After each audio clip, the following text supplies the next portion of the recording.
យមតាមដានសម្ដាប់បាទវីដេអូនៅក្នុង channel បាទខា technology បាទនៅថ្ងៃនេះគឺខ្ញុំបានមានវីដេអូមួយចង់ប្រាប់ឬក៏ចែកម្លែកដល់អ្នកគ្នាទាក់ទងទៅនឹងការប្រើប្រាស់កញ្ចក់បាទកញ្ចក់ក្តោបអូតូបាទដែលមានមុខងារវាគឺសម្រាប់បើកឲ្យបើកអូតូនិងបិទអូតូបាទនឹងបិទកុំឲ្យអូតូនៅពេលដែលយើង lock សោឬ unlock សោបាទពីចម្ងាយបាទដែលប្រើ remote បាទប្រើ remote ហើយសូមបញ្ជាក់ថាអានេះគឺមានកន្លែងវ៉ាន់សិ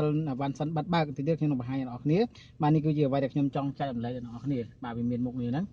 ហើយមុខងារនេះគឺលោកអ្នកអាចបញ្ជាបាននេះគាត់នៅលើចុចលើនេះអញ្ចឹងលោកអ្នកបើសិនជាអត់ចុចឲ្យចេញភ្លើងអូតូនេះទេ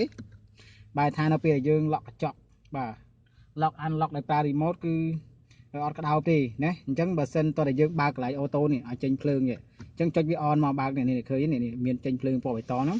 អញ្ចឹងកាលណាយើងចុចបើកវាចេញភ្លើងពណ៌បៃតងហ្នឹងបានន័យថាកញ្ចក់របស់យើងហ្នឹងគឺនៅពេលលោកអ្នក lock បាទ lock សោដោយប្រើ remote គឺក្តោបហើយកញ្ចក់ជំរឿចំហៀងគឺក្តោបហើយប៉ុន្តែបងប្អូនមួយចំនួនគាត់ឆ្ងល់ហើយកញ្ចក់ខ្ញុំកញ្ចក់ក្តោបមិនអត់ក្តោបដល់ពេលដែល lock ទៅបាទនៅពេល unlock ឬ lock unlock នោះដោយប្រើ remote នោះអត់ក្តោបដោយសារតែបាត់ឡៃមុខងារនេះអញ្ចឹងអត់បើកឡៃអូតូនេះកាលណាអូតូនេះអត់ចេញភ្លើងពណ៌បៃតងទេមានន័យថាអត់ដល់ពេលដែលយើង lock ទៅបាទឬក៏ unlock ទៅកញ្ចក់ក្តោបទេអញ្ចឹងវាយើងបានន័យថាយើងស្មើនឹងបិទអស់ដែរអញ្ចឹងយើងត្រូវចុចកន្លែងអូតូនេះកន្លែងអូតូនេះ on បាទចេញភ្លើងពណ៌បៃតងមកអញ្ចឹងមុខវាកន្លែងហ្នឹងគឺសំខាន់ណា